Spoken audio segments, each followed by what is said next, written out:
Get ready because today we are embarking on a truly incredible cinematic journey through underwater life. Welcome to The Explainer. We're going to be tracing a path straight down, starting from the vibrant sun-drenched surface of our waters all the way into the crushing pitch-black abyss of the deep ocean. We'll be looking at exactly how life adapts, shifts, and manages to survive as the light slowly just fades away. It's an absolutely fascinating descent, so let's jump right in. So I want you to just picture this dramatic descent for a second. Imagine plunging from a warm, sunlit pond, one that's just teeming with green vegetation and darting fish, and you're going downward, deeper and deeper, until you hit a crushing, pitch-black ocean trench. It is literally an alien world down there. So how exactly does life adapt when the absolute primary source of energy on our planet, sunlight, completely disappears? Well, the answers lie in some pretty wild evolutionary strategies that we're about to uncover. Section 1. The Sunlit Shallows.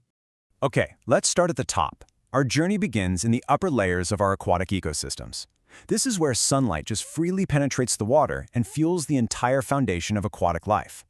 Down here, photosynthesis is king, and because of that, we see an amazing diversity of vegetation anchoring the food web. Just look at the stark visual differences between these plants. On one hand, we've got the large-leaf pondweed, a native aquatic plant with these broad, really distinct leaves that provide vital food and hiding spots. Contrast that with the bushy naiad.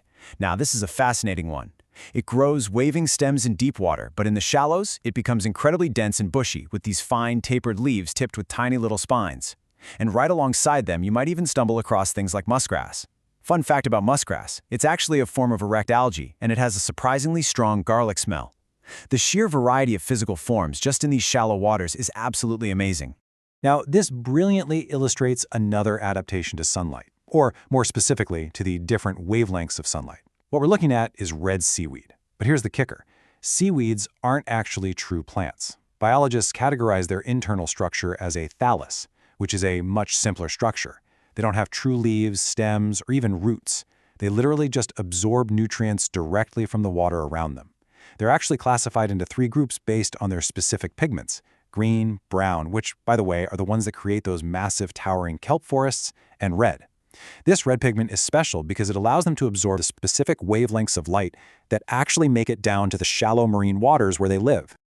Contrast that seaweed with eelgrass. Now, even though they share the same shallow coastal waters, eelgrass is a completely different ballgame. It's a true marine seed plant. So unlike the seaweed we just talked about, it has actual roots and it produces seeds. It functions a whole lot like the land plants you'd see in your own backyard. But just like the seaweed, it is completely 100% dependent on those sunlit shallows to survive and photosynthesize. Section 2. Floaters, drifters, and swimmers. So as we leave those rooted plants of the coastal and estuarine shallows behind, our descent takes us out into the open water column. We're moving from a static, anchored world of plants right into the incredibly dynamic, constantly moving world of aquatic animals. To make sense of all this life moving around us, science actually categorizes aquatic animals into 4 strict ecological groups. And this is based entirely on where they live and how they move. We have the neustons, which are our surface floaters, the planktons, those are the drifters, just suspended in the water, the nectons are really powerful swimmers, and finally the benthos, our bottom dwellers. Let's take a closer look at how they navigate this watery world. We're going to start at the very top with a perfect example of a neuston, the common duckweed. Neustons hang out at the absolute surface of the ecosystem. Tiny plants like duckweed, which literally only have 1 to 3 tiny leaves and a single root, rely totally on passive locomotion. Basically, they just use the water surface tension and their own natural buoyancy to stay right at the top of the water column, just floating along peacefully in quiet, undisturbed waters.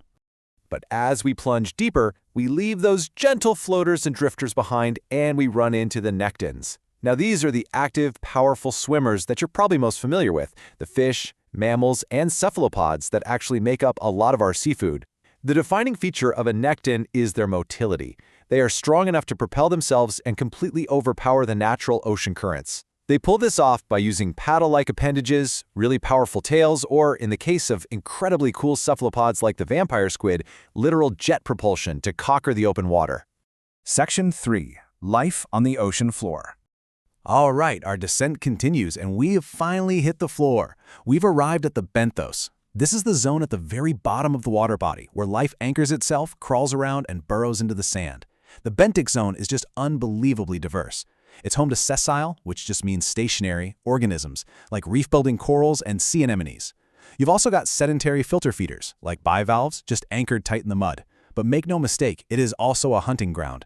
Demersal fishes swim right above the bottom, while heavily camouflaged ambush predators, like flatfishes and bobbit worms, bury themselves completely into the marine sediment, literally just waiting for their next meal to casually swim by.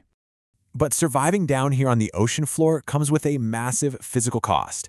Here's a pretty crushing reality for you. For every 10 meters we descend into the water, the atmospheric pressure increases by 1 bar. That means by the time we transition into the deep sea benthos, the pressure is basically unimaginable. To withstand this literal crushing weight, a lot of deep sea creatures have had to evolve some wild adaptations, like developing incredibly soft, almost gelatinous bodies that simply won't collapse under all that extreme pressure. Section 4. Illuminating the Dark Abyss. We have officially reached the climax of our descent. We are now in a place so incredibly deep that the warm sunlight from our first few stops can no longer reach us at all. Which brings up a pretty crucial question. Down here, the water is freezing cold, the pressure is immense, and it is pitch black dark. So, how exactly do animals survive, hunt, and communicate in complete darkness? Well, the answer is they bring their own light.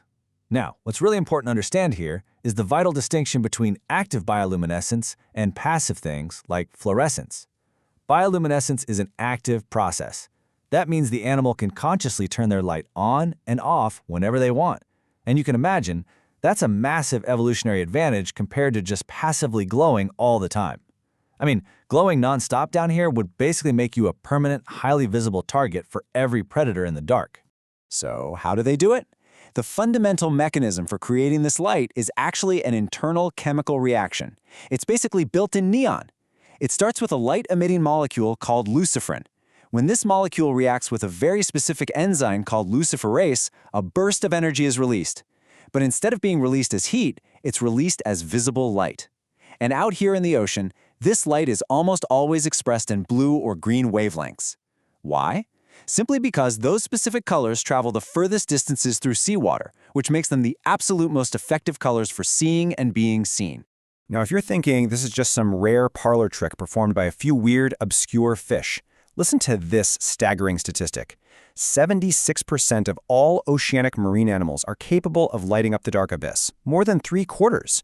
Bioluminescence isn't just some weird oddity down here. It is literally the dominant mode of survival in the deep ocean. And perhaps the most famous, and let's be honest, terrifying example of this is the deep-sea anglerfish. This creature essentially goes fishing for its own meals. It has this long, highly specialized rod extending right out of its head, ending in a little ball called an esca. But here's the crazy part. The anglerfish doesn't actually generate the light itself. Nope. Instead, it houses glowing symbiotic bacteria called photobacterium inside the lure. So in the pitch black of the ocean, curious prey see this glowing light, swim toward it to investigate, and well, they meet the anglerfish's incredibly sharp teeth. Section 5. Surviving extreme ocean depths. Because of all this, the intense environment of the deep ocean builds into the super high-stakes arms race, where light is literally a matter of life and death, and that leads to some totally bizarre and genius countermeasures. Take the stoplight loosejaw dragonfish, for example. Remember how we just talked about how blue and green light travel best underwater? Well, because of that, almost no deep-sea fish can even see the color red. It's invisible to them. But the dragonfish can. It actually uses a plant-like pigment, chlorophyll, inside its eyes to see red wavelengths. Then, it uses specialized light organs beneath its eyes to emit a beam of red light. It acts exactly like a sniper with an infrared scope, shining a completely invisible flashlight on its prey, totally undetected. How wild is that? Now, on the defensive side of things, we have the brilliant lanternfish. These guys are absolute masters of disguise. They have these rows of light-emitting organs all along their undersides, and what they do is emit a faint glow that is specifically designed to perfectly match any tiny residual light that might be filtering down from the surface way above. This strategy is known as counter-illumination, and it essentially erases their silhouette completely. It renders them practically invisible to any predators that might be lurking beneath them looking up. So, just to summarize these incredible adaptations, in the deep ocean, light is absolutely everything. Animals use red coloration for ultimate stealth because red light gets absorbed first in the ocean, making them appear completely black. They use glowing lures to hunt their food. They use counter-illumination to perfectly camouflage themselves. And some creatures, like certain squids, will even use sudden, dazzling flashes of light to blind predators just long enough to make a quick escape. Down here, light is a weapon, it's a shield, and it is the ultimate tool for survival. Which leaves us with this final thought. We have barely even scratched the surface of deep ocean exploration. I mean, if 76% of the deep ocean glows, and we're already finding things like sniper-like dragonfish and perfectly camouflaged lanternfish, what other unbelievable alien adaptations are just sitting down there, waiting to be illuminated in the unexplored abyss? Thank you so much for joining me on this explainer today. Keep staying curious, keep exploring, and I'll catch you next time.